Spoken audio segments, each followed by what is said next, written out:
खुलुमबाय नोंथांमोनखौ बयखौ बरायबाय। दिनै 3 जानुवारि 2023 बारायजा मंगलबार। फैदो दिननि खौरांफोरखौ बेखेवनोसै।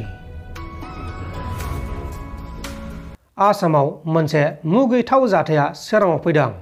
फेरगावनि औरंगाजुलिनि साहा बागाननि सेन्टार लाइनआव असे फिसाज्लायानो गावनि असे बिमाखौ जिनाहारि खालामनाय जाथाया सोराङाव फैदों आरो बे जाथायखौ लानानै रायजो नाङैनो सोंखारिगासिनो दङ। गोदान बोसोरनि गिबि हराव जौ लोंनानै जौनि सायाव दीपक गर मुंनि सासे 35 बोसोर बैसोनि दुथां फिसाज्लाया गावनि 60 बोसोर बैसोनि बेरामि बिमाखौ जिनाहारि खालामदों। उनाव बिमाया जिनाहारि खालामनाय बाथ्राखौ उन्दै बिहामजोनो फोरमायनायनि उनाव जाथाया सोराङाव फैदों। बे समाव दुथां फिसाज्ला दीपक गरखौ पुलिसनि आखायाव हमनानै हरनाय जाबाय आरो दीपक गरखौ थैजासिम जोबथेसालिनि साजा नांगौनि थाखाय आदिबासि आफादा गोख्रों दाबि खालामनाय जादों। आसामनि गुबुन गुबुन जिल्लाफोराव आयेननि बेरेखा थाव खावग्राफोरा जोबना थाङाखै आरो थाव खावनाय जाथाया जागासिनो दङ। बेबायदिनो नगाव जिल्लानि सिङाव थानाय रहा ओनसोलाव मैया थाव खावग्रा आरोबाव 2 सिखावफोरखौ पुलिसा एरेस्ट खालामदों आरो थाव लांनाय गंसे टेंकार गारिखौबो बोखांनो हादों। हमजानाय 2 सिखावफोरनि मुङा जाबाय फाजलुर रहमान 25 बोसोर बैसोनि आरो जाकिर हुसेन 20 बोसोर बैसोनि। दा बिसोरखौ एरेस्ट खालामनानै आयेननि बायदि एबा जोबथेसालिनि साजा फोसावनाय जासिगोन। तामुलपुरनि रायजो राजाफोरा तामुलपुर जिल्लाखौ एबा आसामाव 2 जिल्लाखौ दानफिननायखौ लानानै गोख्रों खुद्रिसादों आरो बे जिल्ला दानफिननायखौ लानानै गोजोननाय मोनाखै।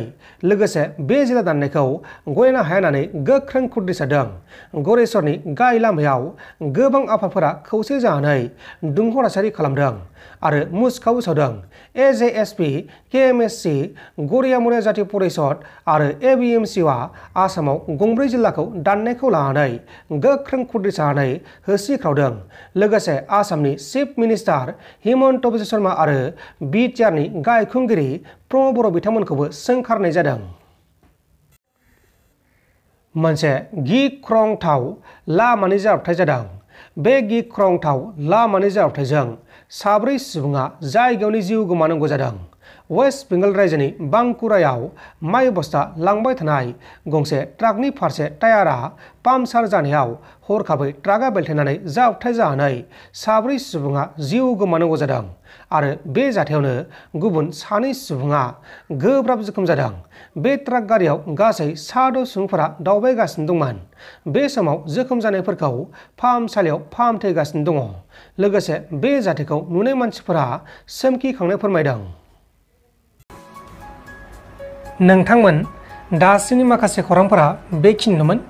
बेखिनिसिम नायनायनि थाखाय नोंथांमोननिसिम रोजा रोजा साबायखर। गोजोन्थों। एसेनोसै। जै बर' हारिनि।